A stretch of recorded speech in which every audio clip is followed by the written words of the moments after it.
क्या आप यकीन कर पाएंगे कि सुबह के पहले 48 मिनट, जिन्हें हमारे ऋषियों ने ब्रह्म मुहूर्त कहा है, वास्तव में आपकी पूरी नियति का नक्शा बदल सकते हैं। शायद आपको ये किसी दंत कथा, किसी प्राचीन ग्रंथ या किसी सिद्ध योगी की कथा जैसा लगे, लेकिन मेरे प्रिय साधकों, ये केवल कथा नहीं है। ये सनातन भारत का अमर सत्य है, जिसे केवल वही समझ पाता है जिसकी चेतना जागरण के लिए तैयार होती है। आज मैं आपको उस महारहस्य से परिचित कराने जा रहा हूं, जिसे हमारे प्राचीन महायोगियों ने अमृत कलश कहा है। एक ऐसा समय जब आकाश शांत है, जब पृथ्वी गहरी सांस ले रही है, जब दिव्य ऊर्जाएं खुलकर बह रही हैं और जब ब्रह्मांड का द्वार साधक के लिए खुल जाता है। मेरे प्रिय, अगर आपने कभी महसूस किया हो कि जीवन में कुछ अटका हुआ है, कर्म भारी पड़ रहे हैं, मन अनजानी जंजीरों में बंधा हुआ है, प्रयास बहुत हैं, परिणाम कम हैं, तो संभव है कि आप उस दिव्य क्षण को छू ही नहीं रहे जिसके लिए आपकी आत्मा जन्मों जन्मों से प्रतीक्षा कर रही है। ब्रह्म मुहूर्त वो क्षण जब चेतना स्वर्ण बन जाती है।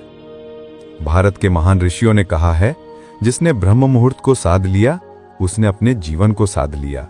क्यों?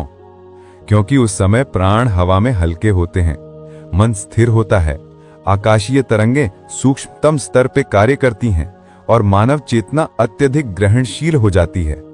यही वो समय था जब वेद रचे गए, उपनिषद प्रकट हुए, योग की महाशक्ति जगाई गई, ऋषियों ने समाधि की सीढ़ियां चढ़ी और साधकों ने अपनी नयति के पन्ने स्वयं लिखे। लेकिन असली रहस्य इसमें नहीं है। असली रहस्य इस बात में है कि ब्रह्म मुहूर्त में बोले गए कुछ विशेष वचन, कुछ संस्कृत बीज मंत्र और कुछ सूक्ष्म संकल्प आपकी चेतना पर सीधे प्रभाव डालते हैं। अगर आप इन शब्दों को इन आरंभिक 21 मिनटों में सही ऊर्जा के साथ बोल देते हैं, तो वो संकल्प बीज की तरह आपके जीवन में अंकुरित हो जाता है। वो आपकी बाधाएं काटता है, वो आपके कर्मों को बदलता है, वो आपकी नियति को पुनः लिखता है। वो आपके भीतर ऐसी शक्ति जगाता है जो साधारण मनुष्य कभी कल्पना भी नहीं कर सकता। हजारों वर्षों तक इन रहस्यों को छुपाया गया। हां, ये सत्य है, ये ज्ञान हर किसी को नहीं दिया जाता था। ये ज्ञान केवल उसी साधक को मिलता था जो सचमुच परिवर्तन चाहता है, जो अपने जीवन की दिशा स्वयं तय करना चाहता है, जिसकी आत्मा भीतर से पुकारती है, मैं तैयार हूं। यदि आप ये वीडियो देख रहे हैं, तो संभव है कि आप भी वही साधक हैं। संभव है कि ब्रह्मांड स्वयं आपको इस ज्ञान के लिए चुना है। संभव है कि आपकी आत्मा अपने वास्तविक स्वरूप से मिलने का समय आ गया है। इस वीडियो का हर शब्द ऊर्जा है, सिर्फ जानकारी नहीं, सिर्फ शिक्षा नहीं, बल्कि ऊर्जा जो आपकी चेतना के द्वार खोल सकती है, जो आपकी आंतरिक शक्ति को जागृत कर सकती है। इसलिए अगर आप पहली बार इस ज्ञान धारा में सम्मिलित हो रहे हैं, तो मैं आपसे हृदय से निवेदन करता हूं, अभी इस दिव्य परिवार से जुड़ जाइए, क्योंकि यहां केवल बातें नहीं होती, यहां चेतना के अवरोध टूटते हैं।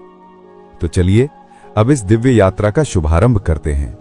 एक ऐसी यात्रा जिसमें आप अपने जीवन के सबसे पवित्र, सबसे शक्तिशाली, सबसे परिवर्तनकारी क्षण को छूने जा रहे हैं। एक ऐसी यात्रा जो आपकी नियति को बदलने की क्षमता रखती है।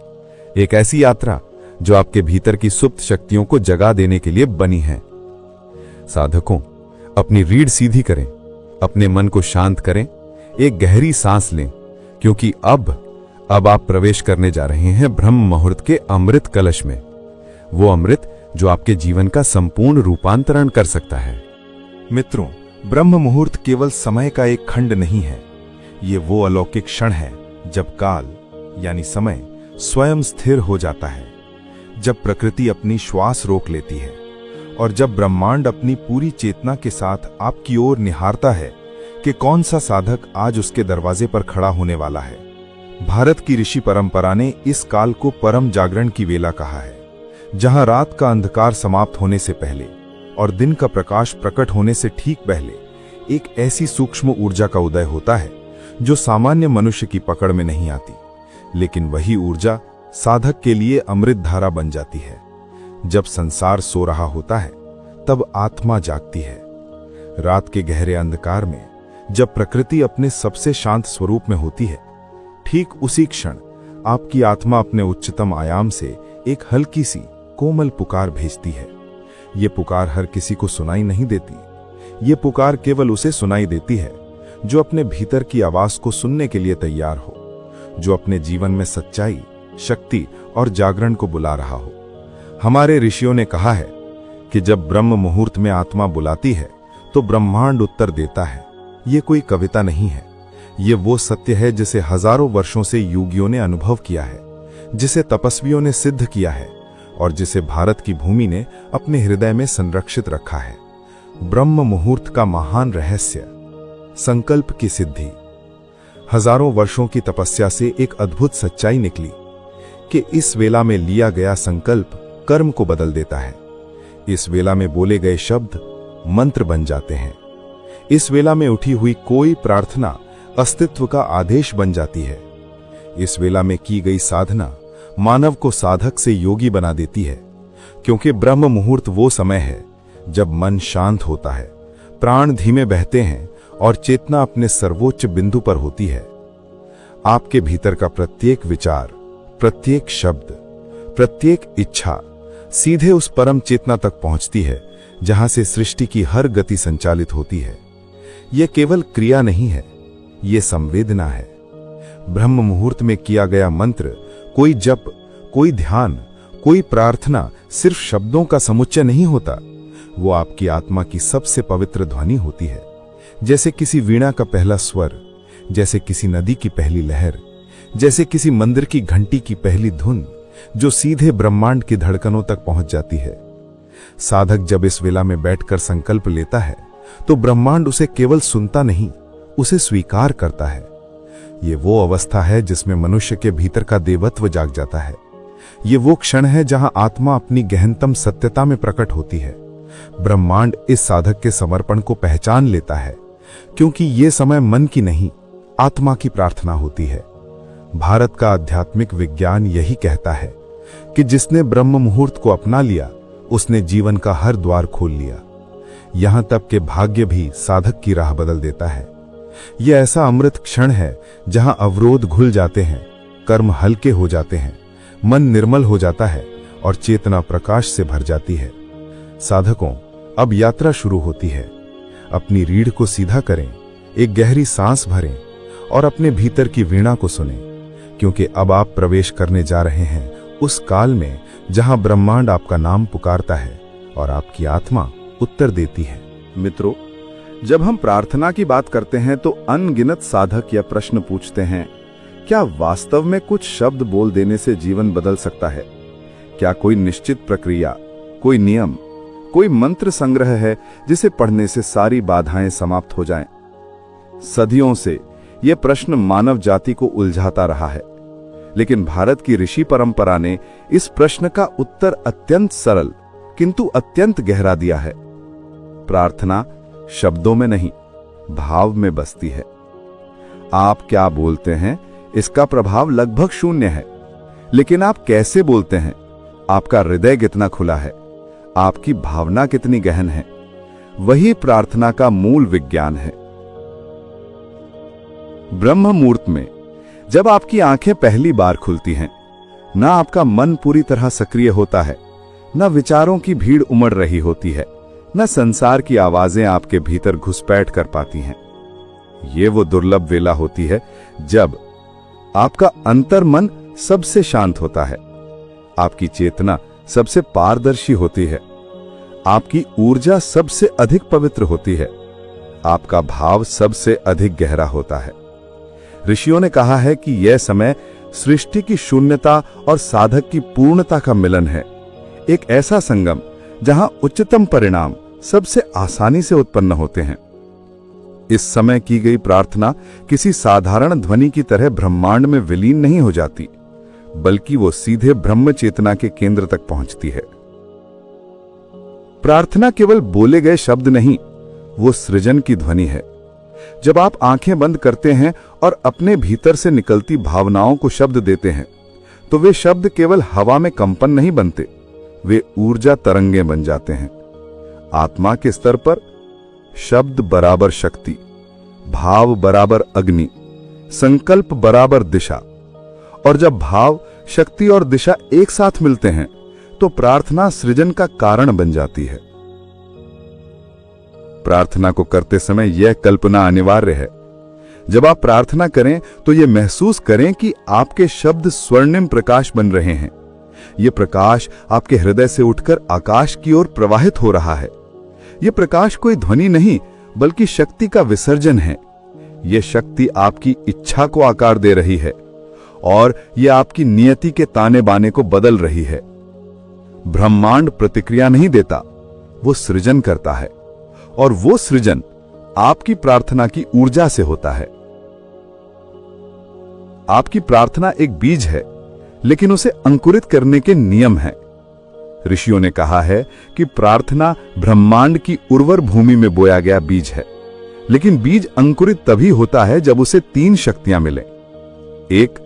स्पष्ट संकल्प। आप क्या चाहते हैं, क्यों चाहते हैं, किस दिशा में बढ़ना चाहते हैं।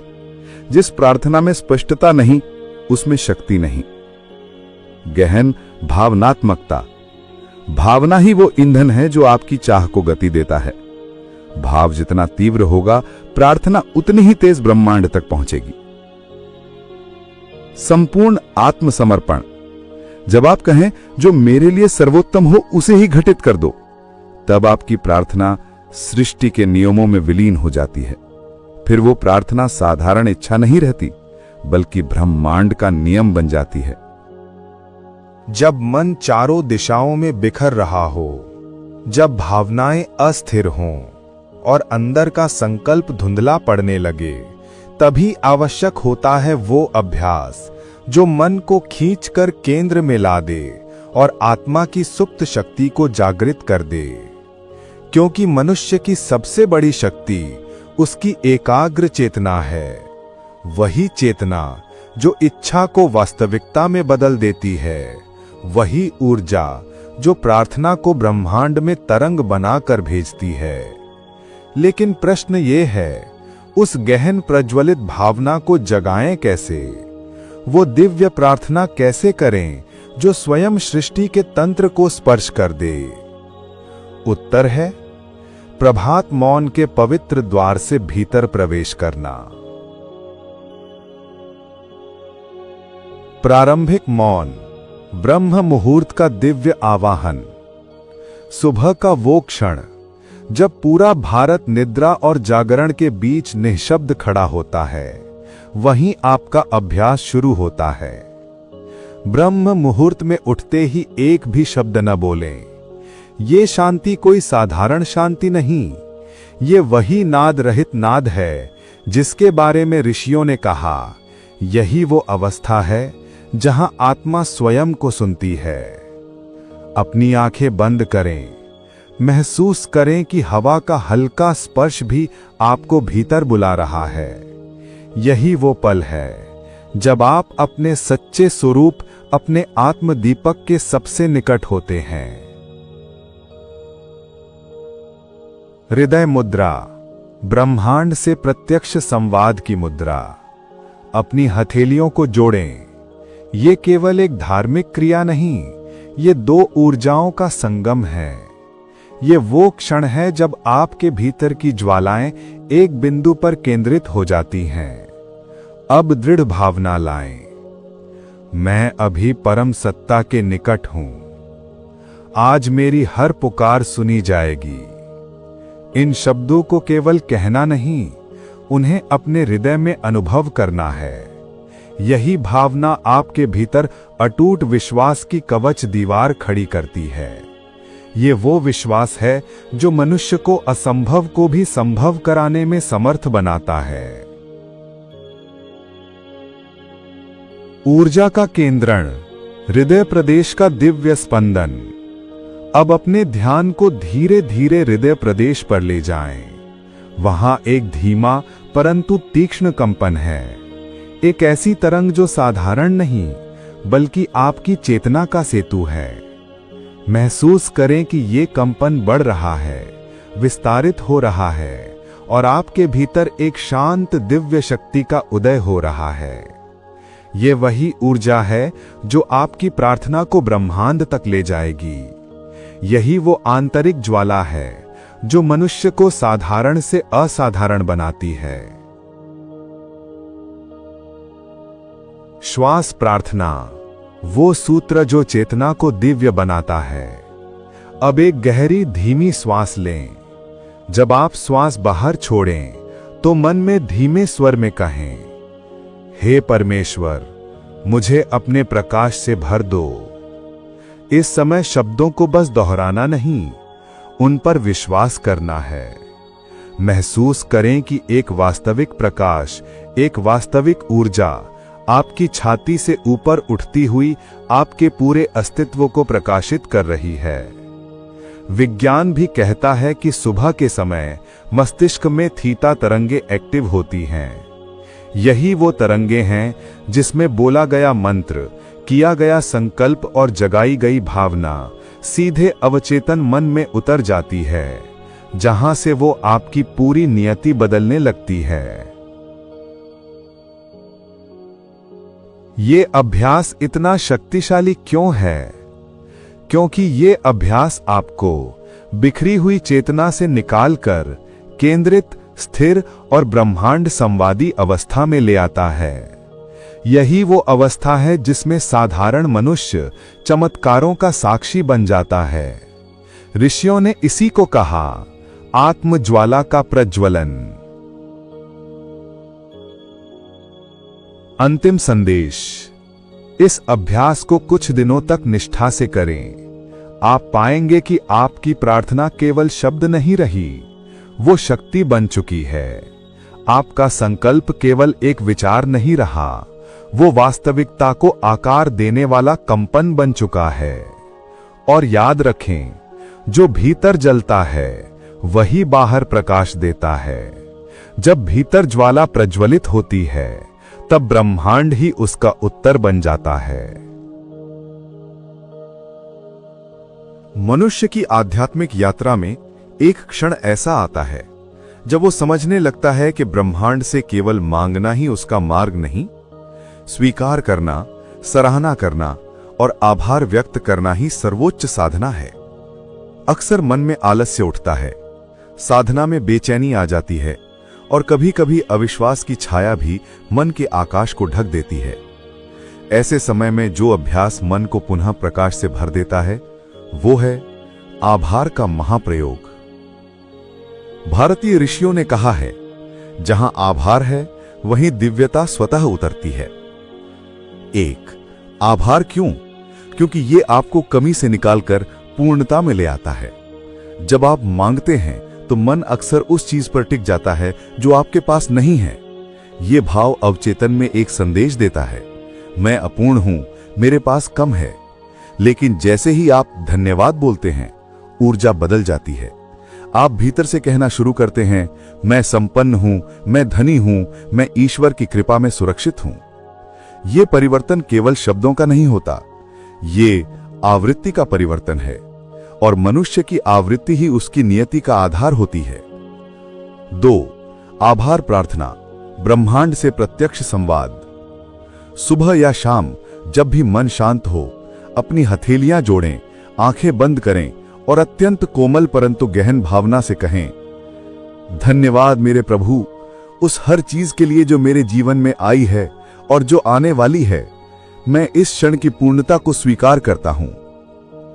इन वाक्यों में एक अद्भुत शक्ति है। यह केवल धन्यवाद नहीं, यह समर्पण, विश्वास और ब्रह्मांड पर पूर्ण भरोसा है। भारतीय आध्यात्मिक परंपरा में इसे कहा गया, स्वीकृति ही सबसे बड़ा तप है।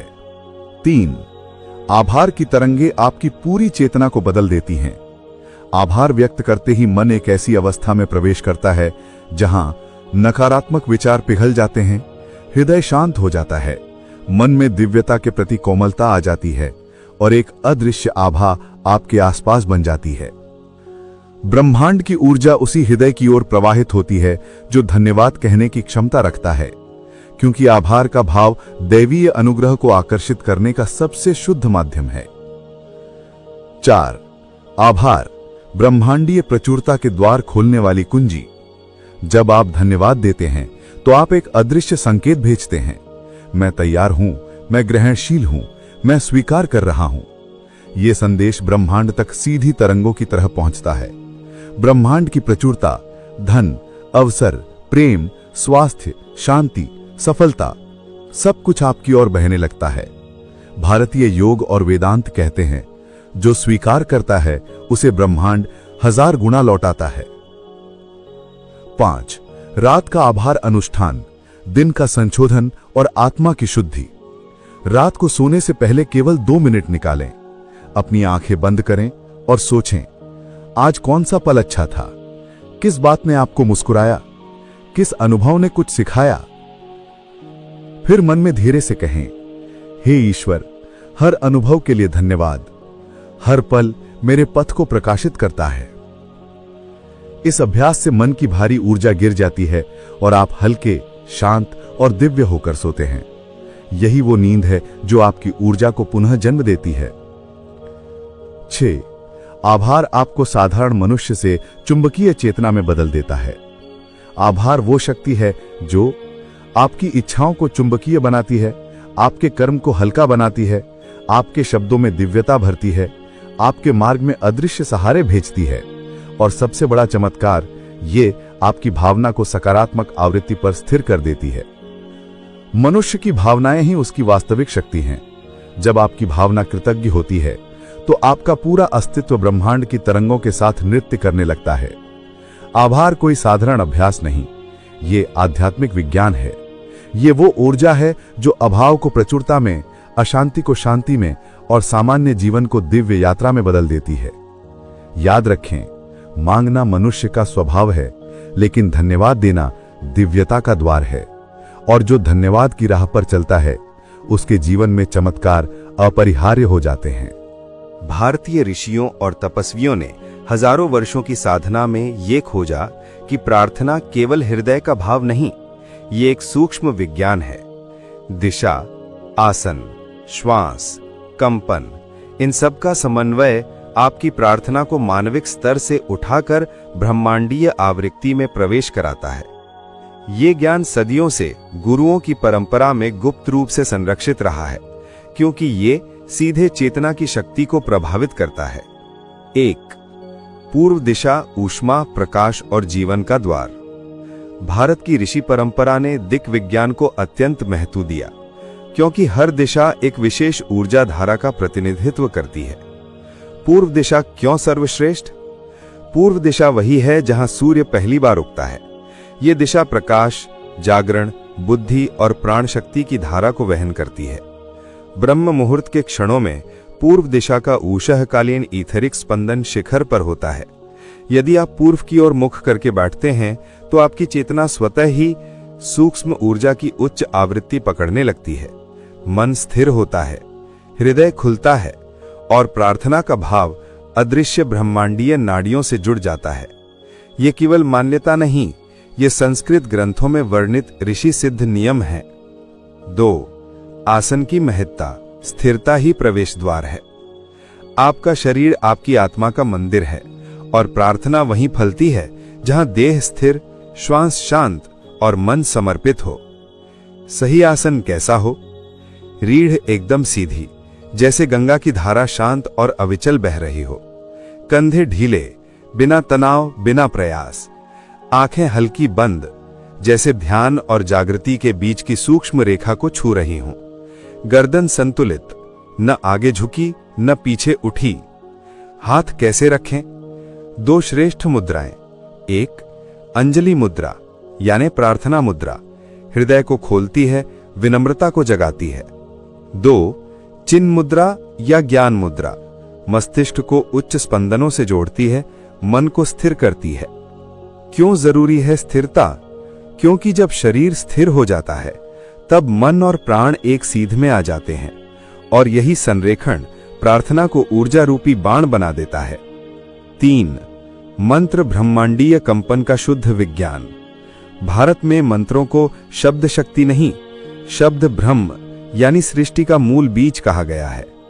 हर मंत्र में ऐसी कंपनीय आवृत्तियां हैं जो आपकी चेतना को बंधन से उठाकर महाशून्य यानी कॉस्मिक वॉइड की अवस्था में ले जाती हैं। ओम समस्त ब्रह्मांड का आदि स्वन है। जब आप ओम का उच्चारण करते हैं तो आपका शरीर सूक्ष्म रूप से उसी कंपन में झिलमिलाने लगता है जो सृष्टि के निर्माण के समय हुआ था। महामृत्युंजय मंत्र चेतना की रक्षा का कवच। ये मंत्र न सिर्फ भय, रोग और अस्थिरता को काटता है, बल्कि आपकी ऊर्जा को एक ऐसा ऊर्जा मंडल देता है जहां नकारात्मक कंपन प्रवेश ही नहीं कर पाते। ब्रह्म मुहूर्त में मंत्र का प्रभाव क्यों सहस्त्र गुना बढ़ जाता है? क्योंकि उस समय वायु न्यूनतम गति पर होती है, वातावरण में शुद्धता चरम पर होती है, पृथ्वी की ऊर्जा शांत होती है और मन नींद से उठकर सबसे अधिक ग्रहणशील अवस्था में होता है। मंत्र उस समय सीधे चेतना की जड़ में उतर जाता है। 4. इच्छा को कैसे बोला जाए? ब्रह्मांड का सबसे बड़ा नियम। इच्छा का बीज तभी फलता है जब आप भय रहित, स्पष्ट, सकारात्मक और पूर्ण विश्वास से इसे ब्रह्मांड को सौंप दें। कभी भी मांगने के भाव में न बोलें। मांगना कमी का संकेत है। ब्रह्मांड वो देता है जो आप महसूस करते हैं, न कि जो आप शब्दों में कहते हैं। इसलिए अपनी इच्छा को ऐसे बोलें जैसे वो अभी इसी क्षण पूरी हो चुकी है। उदाहरण: हे प्रभु, मैं संपूर्ण स्वास्थ्य, प्रेम और आनंद से ओतप्रोत हूं और इसके लिए मैं कृतज्ञ हूं। जब आप हो चुका वाली भावना से बोलते हैं तो अवचेतन उसे वर्तमान सत्य मान लेता है और ब्रह्मांड उसे आपके जीवन में खींच लाता है। 5. उच्च आवृत्ति वाले पवित्र शब्द। प्रातः प्रार्थना में इन शब्दों का उच्चारण आपके चारों ओर एक अदृश्य ऊर्जात्मक कवच बनाता है। शांति, प्रकाश, आनंद, करुणा, प्रेम, तेजस, प्रज्ञा, सौम्यता, श्रद्धा। ये शब्द केवल ध्वनियां नहीं, ये वही ऊर्जा की तरंगे हैं जिन्हें आपके ऋषि हजारों वर्षों से साधते आए हैं। इन तरंगों को सुबह की निस्तब्धता में बोलना आपको पूरे दिन एक हाई वाइब्रेशन फील्ड में बनाए रखता है। यही वो अवस्था है जहां नकारात्मक घटनाएं आपसे दूर रहती हैं। लोग स्वतः आपकी ओर आकर्षित होते हैं, काम सहजता से पूरे होते हैं और चमत्कार भी सामान्य बन जाते हैं। कि वास्तव में कोई ऐसा समय है जब आपकी प्रार्थना की शक्ति 100 गुना नहीं बल्कि 1000 गुना बढ़ जाती है। हाँ, ये कोई कल्पना नहीं, ये वही रहस्य है जिसे भारत के ऋषि, तपस्वी, योगी और सिद्ध पुरुष युगों से जानते आए हैं। प्रकृति अदृश्य धड़कनों पर चलती है और जब आप इन धड़कनों से तालमेल बैठाते हैं, आपकी साधना एक आम प्रार्थना नहीं रहती, वह एक ब्रह्मांडीय घटना बन जाती है। 1. ब्रह्म मुहूर्त का दिव्य संतुलन। ये वो समय है जब पृथ्वी की श्वास नरम पड़ जाती है, सूर्य की किरणें जन्म लेने को तैयार होती हैं और आपकी आत्मा, आपके भीतर का दिव्य प्रकाश पूर्ण रूप से जागृत होता है। ब्रह्म मुहूर्त लगभग 96 मिनट तक रहता है। इस छोटे से समय में ध्यान, जप, प्रार्थना, संकल्प जो भी किया जाए वह साधना नहीं रहता, सिद्धि बन जाता है। ये वो समय है जब ऋषियों ने कहा, इस क्षण किया गया जप जन्मों का अंधकार काट देता है। 2. देवयान काल, जब देवताओं का मार्ग खुलता है। सूर्योदय से पहले का वह दिव्य चरण जब अंधकार पवित्रता में बदलता है, उसे देवयान काल कहा गया है। ये वो क्षण है जब दिव्यत्व की ऊर्जा आपकी चेतना को स्पर्श करती है। कर्मों का बोझ हल्का पड़ता है, अंतरात्मा खुल जाती है, मन की परतें पारदर्शी हो जाती हैं। देवयान काल में की गई प्रार्थना सीधे ब्रह्मांडीय चेतना को संबोधित होती है। एक साधारण इच्छा भी भाग्य की रेखा बन जाती है। 3. ऊर्जावान तिथियां, ब्रह्मांड की ऊर्जा का शिखर। भारतीय ऋषियों ने कुछ तिथियों को ब्रह्मांडीय ऊर्जा का केंद्र बताया है। पूर्णिमा, मन और चंद्र ऊर्जा उच्चतम संतुलन पर। अमावस्या, अवचेतन गहराई का द्वार खुला। एकादशी, शरीर और मन का सूक्ष्म शोधन। संक्रांति, ग्रहों के मार्ग परिवर्तन से शक्ति प्रवाह। महाशिवरात्रि, जब शिव ऊर्जा पृथ्वी पर सबसे अधिक सक्रिय होती है। इन दिनों की प्रार्थना सिर्फ आपकी नहीं रहती, वो वैश्विक ऊर्जा क्षेत्र से जुड़कर कई गुना बढ़ जाती है। 4. वातावरण की शुद्धता, ऊर्जा का आरोहण। जिस वातावरण में आप प्रार्थना करते हैं वह आपकी ऊर्जा को या तो ऊपर उठाता है या दबा देता है। इसलिए प्रार्थना से पहले देसी घी का दीपक, चंदन या लोबान की धूप, बांसुरी या घंटी की पाउल्स ध्वनि, ये तत्व आपके आसपास के ऊर्जा मंडल को उज्जवल बनाते हैं। वे आपके शब्दों को कंपन देते हैं, आपकी भावना को ऊर्जा पंख देते हैं और आपकी प्रार्थना को ऊपर उठाते हैं। 5. ब्रह्मांड के गुप्त संकेत। जब वो आपको बुलाता है, कभी कभी आपको बिना किसी कारण मन अत्यंत शांत हो जाए, आंखें अपने आप भर आएं, किसी पुराने संकल्प की स्मृति जाग उठे, भीतर से कोई पुकार आए, अब बोलो। ये सामान्य नहीं, ये वे क्षण है जब ब्रह्मांड आपके भीतर प्रवेश कर चुका होता है। ऐसे क्षणों की गई प्रार्थना भाग्य को तत्काल बदल सकती है। यही क्षण है जिसे योगी कर्म विघटन का द्वार कहते हैं। इस पल की गई मौन प्रार्थना सीधा आपकी नियति की मिट्टी में उतरकर उसको नया आकार दे देती है। निष्कर्ष, साधना तब फलती है जब आप प्रकृति की लय में बहते हैं। प्रार्थना को समय, भावना, वातावरण और ब्रह्मांडीय संकेतों से जोड़कर किया जाए तो वो केवल शब्द नहीं रहती, वो ऊर्जा का आरोहण बन जाती है। और यही आरोहण आपके जीवन, आपके कर्म और आपके भाग्य को बदल देता है। क्या प्रार्थना सिर्फ मांगने का साधन है? क्या ये केवल इच्छाएं पूर्ण करवाने का रास्ता है? नहीं। भारतीय ऋषियों ने प्रार्थना को मनुष्य की देवत्व तक की यात्रा का पवित्र सेतु कहा है।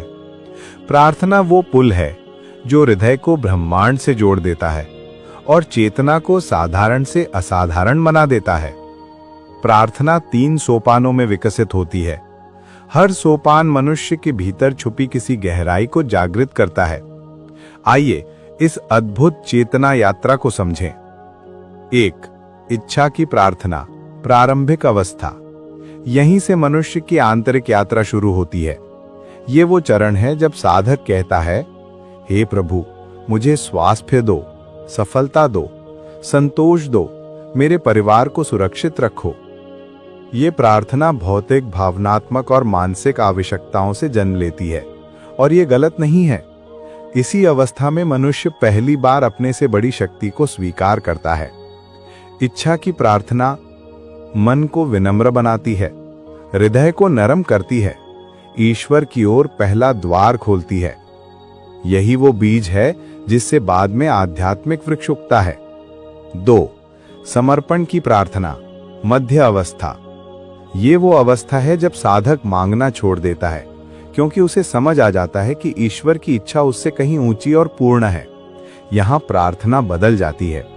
अब साधक कहता है, हे प्रभु, जो आपकी इच्छा हो वही मेरे जीवन में अवतरे। मैं अब आपके आगे समर्पित हूं। यह अवस्था अत्यंत शक्तिशाली है क्योंकि इसमें अहंकार पिघलता है, नियंत्रण का भ्रम टूटता है, मन शरणागत हो जाता है। समर्पण का अर्थ हारना नहीं, समर्पण का अर्थ है जीवन की धारा को दिव्य धारा में प्रवाहित कर देना। जब मनुष्य अपनी इच्छा को ईश्वर की इच्छा में विलीन कर देता है, तब वो भय, चिंता, असुरक्षा और संघर्ष से स्वतः मुक्त होने लगता है। यही वो अवस्था है जहां मनुष्य पहली बार सहज शांति का स्वाद चखता है। 3. एकत्व की प्रार्थना, निष्ठा, शिखर अवस्था। ये प्रार्थना नहीं, ये चेतना का चरम है। यहां शब्द समाप्त हो जाते हैं, भाव समाप्त हो जाते हैं, केवल मौन बचता है। ये वो पवित्र क्षण होता है जब साधक अनुभव करता है, मैं और ईश्वर अलग नहीं, मैं उसी प्रकाश की एक चिंगारी हूं। ये एकत्व की अवस्था है जहां प्रार्थना साधक बन जाती है, साधक प्रार्थना बन जाता है, मैं का घेरा टूट जाता है, परमात्मा भीतर उतर आता है। इस अवस्था को योगी अद्वैत भाव कहते हैं, जहां साधक स्वयं को ब्रह्मांड का जीवित अंग अनुभव करता है। यहां कोई मांग नहीं बचती, यहां कोई दूरी नहीं बचती, यहां केवल पूर्णता बचती है। जब साधक इन तीनों सोपानों को पार कर लेता है, तब वो ईश्वर से कुछ मांगता नहीं, बल्कि स्वयं ईश्वर की ऊर्जा का प्रवाह बन जाता है। उसका जीवन आशीर्वाद बन जाता है, उसकी सांसें जप बन जाती हैं, उसका मौन ध्यान बन जाता है और उसकी उपस्थिति दूसरों के जीवन का प्रकाश बन जाती है। प्रार्थना में भावना, समर्पण और विश्वास अत्यंत आवश्यक हैं, लेकिन परम अवस्था तक पहुंचने के लिए केवल भावनाएं पर्याप्त नहीं। इसके लिए चाहिए निरंतर साधना, सही समय, सही ऊर्जा और वे प्राचीन गुप्त विधियां जिन्हें भारतीय ऋषियों ने हजारों वर्षों की तपस्या में खोजा। आज आप उन्हीं दिव्य विधियों को जानने जा रहे हैं, विधियां जो आपकी प्रार्थना को क्षणिक नहीं अमर बना देंगी, विधियां जो आपके मन के कंपन को पृथ्वी की ऊर्जा और ब्रह्मांड की लय से जोड़ देंगी, विधियां जो आपकी चेतना को साधारण मनुष्य से उज्जवल दिव्यता तक उठा देंगी। 1. प्रभात मौन आत्मा के द्वार खोलने का रहस्य। 20 मिनट। ब्रह्म मुहूर्त में उठकर 20 मिनट का अखंड मौन, ये कोई सामान्य क्रिया नहीं, ये आत्मा के द्वार का प्रथम स्पर्श है। इस समय वायुमंडल में प्राण ऊर्जा सर्वोच्च रहती है, मन की आंतरिक तरंगे शांत होती हैं, प्रकृति और चेतना समान लय में धड़कते हैं। जब आप इस समय मौन में बैठते हैं तो चंचल मन की सारी हलचल धीरे धीरे पिघल जाती है। धीमे धीमे केवल एक ही ध्वनि शेष रहती है, ओम की सूक्ष्म नाद लय जो भीतर अनवरत गूंजती है। यही मौन आपको आपकी आत्मा के सबसे पास ले जाता है। 2. श्वास गणना प्रार्थना ऊर्जा को केंद्र में लाने का विज्ञान। प्रार्थना से पहले श्वास की गणना करना एक अत्यंत शक्तिशाली साधना है। गहरी श्वास लें, धीरे छोड़ें, हर श्वास के साथ मन में प्रभु का स्मरण करें। यह साधना 3 कार्य करती है। बिखरी हुई मानसिक ऊर्जा को एक केंद्र पर लाती है, विचारों की हलचल को शांत करती है और प्रार्थना के भाव को अवचेतन मन तक पहुंचाती है। ऋषियों ने कहा है कि जिसकी श्वास नियंत्रित उसका मन नियंत्रित, जिसका मन नियंत्रित उसकी प्रार्थना सिद्ध। श्वास स्वयं ब्रह्म का स्पर्श है। आप जितनी सचेत श्वास लेते हैं उतने ही निकट आप दिव्य शक्ति के हो जाते हैं। 3. दीप प्रार्थना लौ में छिपा आंतरिक सूर्य। एक छोटा सा दीपक जलाएं और उसकी अडिग शांत लौ पर दृष्टि टिकाएं। कुछ क्षण बाद आंखें हल्के से बंद करें और कल्पना करें कि वही पवित्र प्रकाश आपकी पूरी चेतना में फैल रहा है।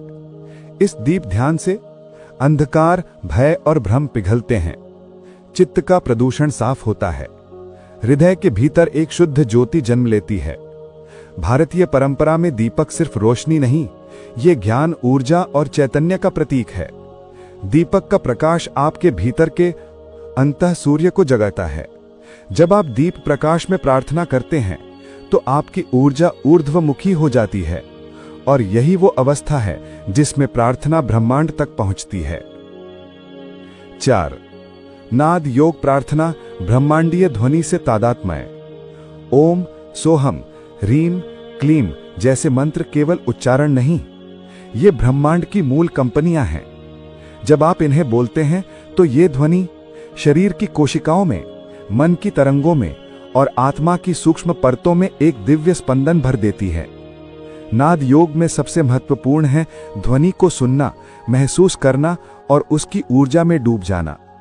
जब आप ओम का उच्चारण करते हैं तो उसका कंपन पेट से उठकर हृदय तक जाता है, फिर कंठ से ब्रह्मरंध्र यानी सहस्रार तक चढ़ता है और अंत में पूरे शरीर का आकाश उसी ध्वनि से भर जाता है। ये प्रक्रिया आपको पृथ्वी की तरंगों से उठाकर ब्रह्मांडीय नाद से जोड़ देती है। यही वो क्षण है जब आपकी प्रार्थना केवल शब्द नहीं रहती, वो ऊर्जा बनकर अंतरिक्ष में फैल जाती है। इन साधनाओं का परिणाम क्या होता है? जब ये 4 गुप्त साधनाएं रोज अभ्यास में आती हैं तो आपकी प्रार्थना क्षणिक नहीं स्थायी बन जाती है, शब्द नहीं ऊर्जा बन जाती है, भावना नहीं चेतना का कंपन बन जाती है और अंत में अमर बन जाती है। ऐसी प्रार्थना आपके जीवन को नहीं बदलती, आपकी नियति बदल देती है। अनेक साधक यह शिकायत करते हैं, मैंने प्रार्थना की, श्रद्धा भी रखी, साधना भी की, फिर भी जीवन में कोई दिव्य उत्तर क्यों नहीं आया? क्या ईश्वर चुनिंदा लोगों की सुनता है? क्या केवल कुछ का ही भाग्य खुलता है? क्या हमारी पुकार आकाश तक पहुंच ही नहीं पाती? महर्षियों ने इन प्रश्नों का गूढ़ समाधान दिया है। उन्होंने बताया कि प्रार्थना कभी नष्ट नहीं होती, पर कई बार हमारे भीतर ही ऐसे अवरोध जन्म लेते हैं जो उस प्रार्थना के मार्ग में दीवार बनकर खड़े हो जाते हैं। आज आप जानेंगे वे 5 महान अवरोध जिन्हें दूर कर दिया जाए तो प्रार्थना केवल सुनी ही नहीं जाती, सिद्ध हो जाती है। 1. चंचल चित्त, मन की अस्थिरता का महान अवरोध। प्रार्थना उस तीर की तरह है जो तभी लक्ष्य तक पहुंचता है जब धनुष स्थिर हो। बहुत बार हमारे होंठ कुछ बोलते हैं, हे प्रभु मुझे शांति दें, पर भीतर का मन भाग रहा होता है, बीते दुखों, आने वाले भय, इच्छाओं और असंख्य विचारों में। ईश्वर शब्द नहीं देखता, ईश्वर चित्त की स्थिर लौ देखता है। जो साधक अपने मन को थोड़ी देर के लिए भी स्थिर, निर्मल, शांत कर ले, उसकी प्रार्थना आकाश में बिना भटके पहुंच जाती है। 2. केवल स्वार्थ, कामनाओं में लिपटी प्रार्थना। प्रार्थना यदि केवल मुझे दो, मेरी इच्छा, मेरा लाभ जैसे शब्दों से भरी हो तो वह आत्मा की प्रार्थना नहीं कहलाती। ईश्वर कामनाएं पूरी करने वाला व्यापारी नहीं, बल्कि आत्मा का सत्य है। जब प्रार्थना में केवल लालसा हो और समर्पण ना हो तो उसका कंपन कमजोर हो जाता है। महर्षियों ने कहा है कि जिस प्रार्थना में केवल मांग है वह कभी ब्रह्म तक नहीं पहुंचती, जिसमें समर्पण है वह ब्रह्म को आपके भीतर उतार देती है। 3. धैर्य का अभाव, प्रार्थना की सबसे सूक्ष्म परीक्षा। हम मनुष्य अपनी घड़ी देखते हैं, लेकिन दिव्य योजना काल के अनंत आयाम में चलती है। हमें चाहिए अभी, तुरंत, इसी क्षण। पर ब्रह्मांड देखता है कि कौन सा समय, कौन सी अवस्था, कौन सा फल साधक के लिए उचित है। यदि फल जल्दी दे दिया गया तो वह अहित भी हो सकता है। इसलिए कभी कभी ब्रह्मांड उत्तर देता है, पर विलंब के रूप में। यह विलंब दंड नहीं, वरदान होता है। 4. विपरीत कर्म, साधना और जीवन में विरोधाभास। यदि सुबह ब्रह्म मुहूर्त में आपने शांति की प्रार्थना की और दिन भर क्रोध, विवाद, निंदा में रहे, तो सुबह की ऊर्जा और दिन की ऊर्जा आपस में टकराकर पूरी शक्ति को मिटा देती हैं। यदि आपने स्वास्थ्य की प्रार्थना की लेकिन दिन भर शरीर को अनुशासन से दूर रखा तो ऊर्जा रुक जाती है। यदि प्रेम की प्रार्थना की और व्यवहार में कठोरता रखी तो प्रार्थना अवरुद्ध हो जाती है। साधना तभी फलित होती है जब जीवन भी उसी दिशा में चलता है, अन्यथा ऊर्जाएं परस्पर नष्ट हो जाती हैं। 5. अविश्वास की छाया, सूक्ष्म संदेह की घातक शक्ति। सबसे घातक बाधा है मन के गहरे कोने में छुपा एक छोटा सा विचार। क्या सच में मेरी प्रार्थना सुनी जा रही है? क्या यह कभी पूरा होगा? यह संदेह भले शब्दों में ना दिखे, पर उसका कंपन प्रार्थना की दिशा को विक्षेपित कर देता है। संदेह वह छोटा सा बीज है जो बड़ी से बड़ी साधना को सुखा सकता है। याद रखिए, ईश्वर को आपके शब्दों की नहीं, आपके विश्वास की भाषा समझ आती है। जब विश्वास दृढ़ हो जाता है तो ब्रह्मांड का हर कण आपके पक्ष में खड़ा हो जाता है। निष्कर्ष, प्रार्थना कभी निष्फल नहीं जाती। हर प्रार्थना सुनी जाती है, हर पुकार दर्ज होती है, हर भावना ब्रह्मांड में उकेरी जाती है, पर केवल वही प्रार्थना उत्तर बनकर वापस लौटती है जो स्थिर चित्त से निकली हो, स्वार्थ से मुक्त हो, धैर्य से पोषित हो, कर्मों से समर्थित हो और विश्वास से प्रज्वलित हो। जब ये 5 अवरोध मिट जाते हैं तो आपकी प्रार्थना भाग्य बदलने वाली शक्ति बन जाती है। सदियों से भारत के ऋषि मुनि कहते आए हैं, सच्ची प्रार्थना मांगने का नहीं, जुड़ने का विज्ञान है। योगी न तो भविष्य को बदलने की याचना करता है, न ही भाग्य को मोड़ने की कोशिश। वह स्वयं को उस दिव्य धारा से जोड़ देता है जहां ईश्वर और साधक के बीच कोई दूरी ही नहीं बचती। प्रार्थना की सफलता केवल शब्दों पर नहीं, बल्कि उस ऊर्जा, चेतना और स्पंदन पर निर्भर करती है जिससे वह प्रकट की जाती है। भारत की यौगिक परंपरा में प्रार्थना एक ऊर्जा विज्ञान है, एक ऐसा विज्ञान जिसमें मनुष्य अपनी भावनाओं, प्राण और चित्त को ब्रह्मांड की तरंगों से एक सूत्र कर देता है। नीचे दी गई यौगिक विधियां प्रार्थना को दिव्य संचार के उच्चतम स्तर तक ले जाती हैं। प्राण समर्पण, जुड़ने की प्रथम और पवित्रतम विधि। धीरे, गहराई से, दीर्घ श्वास अंदर लें।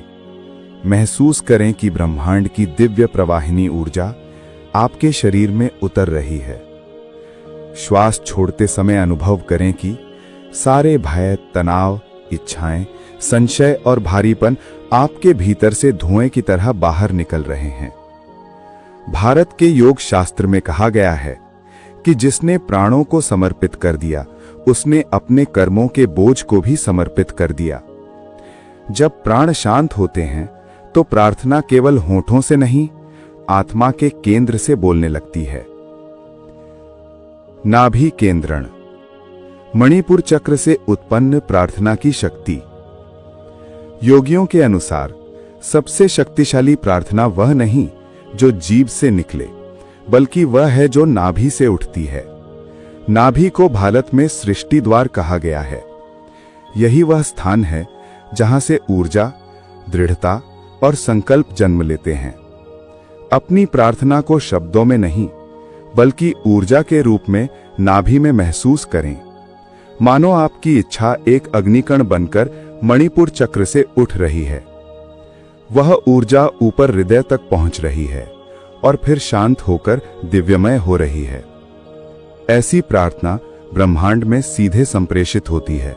उसमें स्पंदन होता है, सिर्फ वादा नहीं। त्रिकाल समर्पण, समय के तीनों चरणों को ईश्वर को अर्पित करना। प्रार्थना में यह वाक्य कहें, हे ईश्वर, जो कुछ हुआ, जो हो रहा है और जो होगा, सब तुम्हारे संकल्प से हो। यह वाक्य मनुष्य को 3 स्तरों से मुक्त करता है: भूतकाल का बोझ, वर्तमान का तनाव, भविष्य का भय।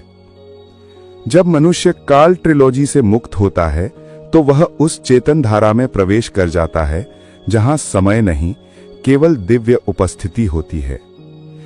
यौगिक प्रार्थना का परिणाम, जब प्रार्थना केवल शब्द नहीं, आत्मा बन जाती है। इन विधियों का अभ्यास करने के बाद आपकी प्रार्थना मांग नहीं, मौजूदगी बन जाती है। शब्द नहीं, स्पंदन बन जाती है। कल्पना नहीं, संपर्क बन जाती है। याचना नहीं, एकत्व बन जाती है। और तब साधक अनुभव करता है कि ब्रह्मांड उत्तर दे रहा है, क्योंकि अब साधक स्वयं ब्रह्मांड की भाषा में बोल रहा है। जब आपकी प्रार्थना ब्रह्मांड की तरंगों तक पहुंच जाती है, ब्रह्मांड कभी शब्दों में उत्तर नहीं देता। वो ना कोई पत्र भेजता है, ना कोई आवाज। वह संकेतों में बात करता है। संकेत जो केवल वही पहचान सकता है जिसने मन की आंधियों को शांत कर लिया हो। भारत के प्राचीन योगियों का मानना है कि जब साधक की प्रार्थना स्वीकृत हो जाती है तो विश्व उसकी राह में 7 दिव्य संकेत भेजता है। यहां वे 7 महामूल्य संकेत हैं जो बताते हैं कि आपकी प्रार्थना सुन ली गई है, स्वीकार ली गई है और उसका परिणाम मार्ग पर चल चुका है। 1. अखंड शांति का अवतरण, मन पर उतरती दिव्य चादर। कभी अचानक, बिना किसी कारण, एक गहरी, मौन, अटूट शांति आपके भीतर उतर आती है। मानो किसी ने आपके हृदय की सारी हलचल पर शांत प्रकाश बिछा दिया हो। यह वही शांति है जिसे ऋषि संतोष लक्ष्मी कहते हैं। यह संकेत है कि ब्रह्मांड ने आपकी याचना स्वीकार कर ली है। दिव्य स्वप्नों का प्राकट्य, अंतर्मन के माध्यम से ब्रह्मांड का संदेश। प्रार्थना के बाद रात में अचानक कोई प्रकाशमय दृश्य, कोई मार्गदर्शन, कोई प्रतीक, जैसे कमल, दीप, नदी, सूर्य या कोई महापुरुष दिखाई दे जाए।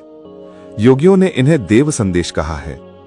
ऐसे स्वप्न बताते हैं कि ब्रह्मांड आपके ऊर्जा क्षेत्र में सीधा प्रवेश कर चुका है और मार्ग का उद्घाटन कर रहा है। परिस्थितियों का पिघलना, असंभव का सहज बन जाना। जहां बरसों से रुकावट थी वो अचानक हट जाए। जहां आशंका थी वो अच्छाई में बदल जाए। जहां द्वार बंद थे वहां नई राह खुल जाए। जब परिस्थितियां अनायास, बिना प्रयास आपके पक्ष में आकार लेने लगें, समझिए आपकी प्रार्थना ने ऊर्जा क्षेत्र बदल दिया है। शरीर में दिव्य स्पंदन, ऊर्जा का जागरण संकेत। प्रार्थना या ध्यान के बाद हृदय, कंठ या आज्ञा चक्र पर हल्की गर्माहट, धड़कन, कंपन या विद्युत से चुभन महसूस होना। यह महत्वपूर्ण संकेत है कि ऊर्जा ऊपर की ओर प्रवाहित हो रही है। ब्रह्मांड की तरंगें आपकी आंतरिक नाड़ियों में स्पर्श भर रही हैं। यह प्रतिक्रिया ऊर्जा कहलाती है, जिसका अर्थ होता है उत्तर आ चुका है, बस प्रकट होना बाकी है। अजनबियों के माध्यम से संदेश। जब ईश्वर किसी और की जुबान से बोलता है, कभी कोई अनजान व्यक्ति अचानक वो बात कह देता है जो आपके मन में छिपे प्रश्न का सीधा उत्तर होती है। कभी कोई साधारण सी बातचीत आपके भीतर गहरा समाधान खोल देती है। भारतीय परंपरा में यह माना जाता है कि ईश्वर अक्सर उन लोगों की जुबान से बोलता है जिन्हें हम पहचानते भी नहीं। आंतरिक विश्वास का जागरण। अकथ्य, अकारण, अडोल भरोसा। एक दिन अचानक भीतर से एक स्पष्ट आवाज उठती है, अब चिंता मत करो, सब ठीक हो जाएगा। इस आवाज का कोई तर्क नहीं होता, कोई सबूत नहीं होता, पर वह सच्चाई से भरी होती है। इसे योगी अंतर प्रेरणा कहते हैं। यह संकेत है कि आपकी प्रार्थना ऊर्जा के रूप में ब्रह्मांड तक पहुंच गई है और अब परिणाम अनिवार्य है। सूक्ष्म संयोगों का बढ़ना। छोटे छोटे चमत्कारों की श्रृंखला। आप जहां जाते हैं, जैसे कदम उठाते हैं, जो निर्णय लेते हैं, सब में एक दिव्य समायोजन दिखने लगता है। सही व्यक्ति समय पर मिल जाता है, सही अवसर अचानक खुल जाता है, सही जानकारी आपको खींच कर मिलती है, सही परिस्थितियां अपने आप बन जाती हैं। ये दिव्य संयोग ब्रह्मांड की भाषा का सबसे बड़ा प्रमाण है। ये संकेत तभी दिखते हैं जब साधक चेतना को जागृत करता है, ध्यान, मौन और जागरूकता के द्वारा। जो सजग है वह संदेश सुनता है, जो शांत है वह संकेत पहचानता है, और जो समर्पित है उसकी प्रार्थना कभी खोती नहीं, सदैव फलित होती है। वो साधना जहां प्रार्थना नहीं, स्वयं परमात्मा उतरता है। मानव जीवन की सबसे गूढ़ खोज है ईश्वर का साक्षात्कार। परमात्मा को बाहर खोजने वाले युगों से भटकते हैं, पर जो भीतर उतरते हैं वे कुछ ही क्षणों में सत्य को पा लेते हैं। भारत के महान ऋषियों ने कहा है, ईश्वर बाहर नहीं, तुम ही के भीतर अंतर्यामी स्वरूप में विराजमान है। और उसी अंतर्यामी को अपनी चेतना में प्रकट करने के लिए ये दिव्य साधना, अंतर्यामी प्रार्थना साधना सबसे शक्तिशाली माध्यम है। एक, अंतः मौन वो द्वार जहां से देवत्व उतरता है। ब्रह्म मुहूर्त में जब संसार सोया होता है और प्रकृति की ध्वनियां भी विश्राम में होती हैं, तब साधक अपने भीतर विचारों की अंतिम परछाई को भी शांत करता है। ये वो मौन नहीं जो बाहर होता है, ये वो गहन मौन है जहां मन, बुद्धि, अहम तीनों प्राकृतिक रूप से शांत हो जाते हैं। इस गहन मौन में केवल एक सूक्ष्म दिव्य पुकार हो, प्रभु मैं यहां हूं, पूर्ण रूप से तैयार आपके स्वागत हेतु। ये वचन कोई शब्द नहीं, एक ऊर्जा होती है जो आपके आभा मंडल को पवित्र कर देती है। 2, प्राण संवेदन, श्वास में ईश्वर का दिव्य स्पर्श। साधारण मनुष्य श्वास को हवा समझता है, पर साधक श्वास को प्रभु का प्रत्यक्ष स्पर्श अनुभव करता है। धीरे धीरे श्वास लें, जैसे ब्रह्मांड का प्रकाश आपके फेफड़ों में उतर रहा हो। धीरे धीरे श्वास छोड़ें, मानो सब भय, संदेह, दुख प्राणों के साथ बाहर निकल रहे हो। कुछ ही क्षणों में आपको प्रतीत होगा कि श्वास आप नहीं ले रहे, बल्कि कोई दिव्य शक्ति आपके भीतर श्वास भर रही है। इस अनुभव को योग ग्रंथों में कहा गया है, प्राण ईश्वर स्वरूपः। 3, भाव कंपन, प्रार्थना जो शरीर मन को पार कर जाती है। अब साधक अपने हृदय में एक ही वाक्य अत्यंत श्रद्धा और समर्पण के साथ दोहराए, हे प्रभु मुझे अपनाओ, मुझे भीतर बुलाओ। इसे केवल कहना नहीं, अनुभवना है कि आप सच में किसी दिव्य आलिंगन की प्रतीक्षा कर रहे हैं। इस प्रार्थना को इतना गहरा करें कि उसका कंपन नाभि से उठकर हृदय और आज्ञा चक्र तक पहुंच जाए। आपके शरीर के रोम रोम में हल्का कंपन, गर्माहट या सूक्ष्म रोशनी का प्रवाह महसूस होने लगे। यही संकेत है कि आपकी प्रार्थना ऊर्जा बन चुकी है और अब ब्रह्मांड तक पहुंच रही है। 4, शब्दों का लय हो जाना, केवल भाव का शेष रहना। साधना आगे बढ़ती है और धीरे धीरे शब्द अपने आप समाप्त होने लगते हैं। मन कुछ कहना चाहता है पर कह नहीं पाता। हृदय में केवल भाव प्रवाह बचा रहता है, एक अनकही पुकार, एक अदृश्य मिलन की आकांक्षा। यही वो चरण है जहां परमात्मा का स्पर्श संभव होता है। 5, अंतर्यामी का प्राकट्य, गर्म प्रकाश का उठना। जब साधक पूरी तरह समर्पित हो जाता है और मन का अंतिम तरंग भी शांत हो जाती है, तभी भीतर से एक अत्यंत शांत, अत्यंत मधुर, अत्यंत गर्म प्रकाश उठता है। ये प्रकाश न शरीर का है न कल्पना का, ये वही उपस्थिति है जिसे ऋषियों ने कहा अंतर्यामी, ईश्वर का सूक्ष्म अवतरण, आत्मा का प्रज्वलन। यह अनुभव बता देता है कि ईश्वर ने आपको बाहर से नहीं, भीतर से छू लिया है। इस क्षण में साधक रो पड़ता है या पूर्ण मौन में स्थिर हो जाता है, क्योंकि जिसकी आकांक्षा जन्मों से थी वो आज सामने खड़ी होती है अंतर्यामी स्वरूप में। ये साधना केवल एक तकनीक नहीं, ये आत्मा और ईश्वर के बीच पवित्र संवाद का द्वार है। जिसने इसे एक बार भी अनुभव कर लिया वो जान जाता है ईश्वर कहीं बाहर नहीं, वो स्वयं हमारे भीतर धड़कते हृदय में बसे हैं।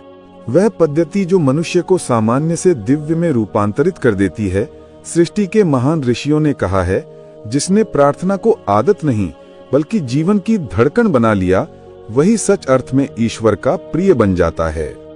प्रार्थना केवल कुछ क्षणों का भाव नहीं, ये पूरा जीवन है। यदि हर क्षण को साधना में बदल दिया जाए तो मनुष्य की चेतना सीधे दैवीय स्तरों में प्रवेश करने लगती है। इसी रहस्य को उन्होंने नाम दिया त्रिकाल प्रार्थना प्रणाली। ये केवल 3 समय की प्रार्थना नहीं, ये जीवन का संपूर्ण आध्यात्मिक पुनर्जन्म है। पहला, प्रातःकाल ब्रह्म मुहूर्त का समर्पण, आत्मा का ब्रह्म से प्रथम संवाद। यह वह क्षण है जब सृष्टि मौन होती है और ब्रह्मांड एक दिव्य द्वार खोलता है। इस समय की प्रार्थना आपके पूरे दिन का भाग्य लिख देती है। आप धीरे से आंखें खोलें, गहरी सांस लें और हृदय के सबसे निर्मल कोने से कहें, हे प्रभु, आज का ये पवित्र दिन आपका है।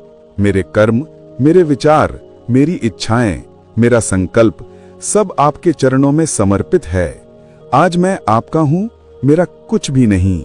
इन शब्दों में ऐसी शक्ति है कि ये पूरे दिन को दिव्य सुरक्षा और अनुग्रह से भर देता है। ये समर्पण आपकी अहंकार ऊर्जा को समाप्त करता है और दिव्य ऊर्जा का प्रवेश द्वार खोल देता है। दूसरा, मध्याह्न, कर्म को साधना बनाना, दोपहर का सूर्य और चेतना की ऊंचाई का संगम। ये दिन का वह क्षण है जब भौतिक गतिविधियां सबसे अधिक होती हैं, यहीं साधक की परीक्षा भी होती है। ऋषियों ने कहा, कर्म करते हुए भी ईश्वर स्मरण हो, वही सच्चा योग है।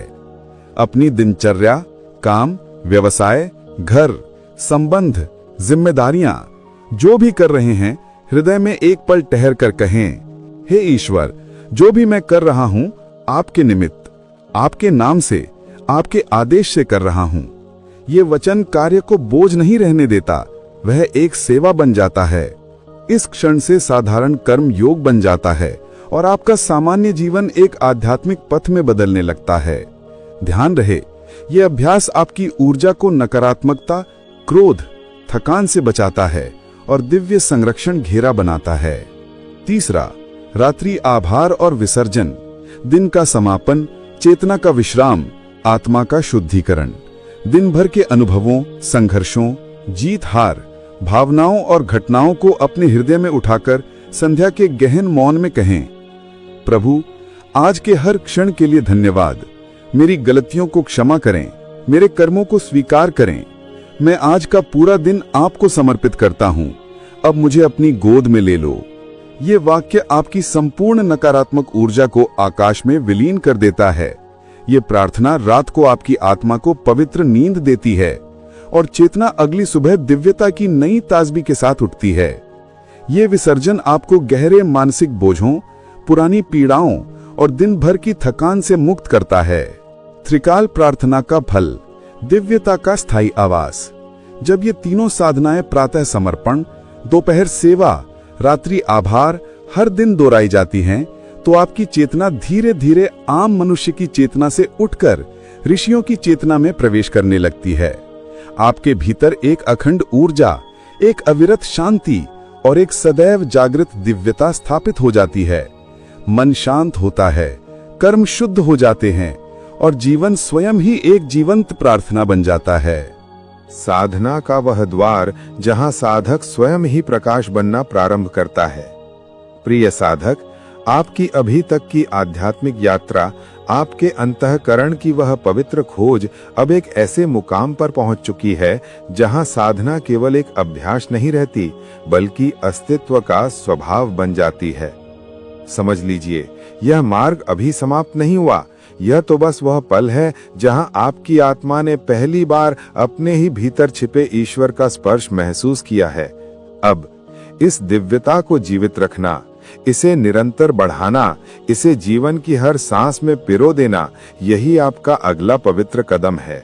आपकी चेतना आगे क्या चाहती है? आपके भीतर जो दिव्य कंपन जागृत हो गया है, वह स्थायी तभी बनता है जब साधक किसी उच्च स्रोत से लगातार प्रेरणा प्राप्त करता है। मनुष्य का मन चंचल है, ऊर्जा उतार चढ़ाव में रहती है, पर साधक का मन तब स्थिर होता है जब उसे आध्यात्मिक सहारा, शांति का संग और एक ऐसा परिवार मिलता है जो उच्च चेतना की अग्नि को निरंतर प्रज्वलित रखता है। यही कारण है कि ऋषियों ने कहा कि साधक अकेला नहीं चलता, संगति उसे ऊंचाई देती है। हमारे सर्वव्यापी चेतना परिवार का आवाहन आज मैं विनम्रता और प्रेम से आपसे निमंत्रण करता हूं। आइए हमारे सर्वव्यापी चेतना चैनल से जुड़िए। यह केवल एक चैनल नहीं, यह एक जीवंत आध्यात्मिक परंपरा, एक साधना का संवाह और एक चेतना का परिवार है। यह वह पवित्र स्थान है जहां हर वीडियो, हर साधना, हर ध्यान, हर मंत्र आपके भीतर की सुषुप्त दिव्यता को जगाने के लिए रचा गया है। यह वह परिवार है जो आपको प्रतिदिन याद दिलाएगा, तुम केवल शरीर नहीं, तुम ऊर्जा हो, प्रकाश हो, दिव्यता का अंश हो। तुम वही हो जिसे ऋषि अमृत पुत्र कहते थे। क्यों जुड़ें? क्योंकि इस पथ पर प्रेरणा की अग्नि बुझनी नहीं चाहिए।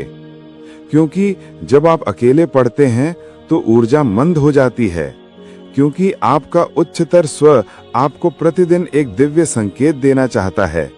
क्योंकि आपका जीवन अब सामान्य नहीं रहा, आप जागरण के मार्ग पर हैं और इस यात्रा में दिव्य संदेशों का सतत प्रवाह आपकी चेतना को स्थिर, जागृत और प्रकाशित रखता है।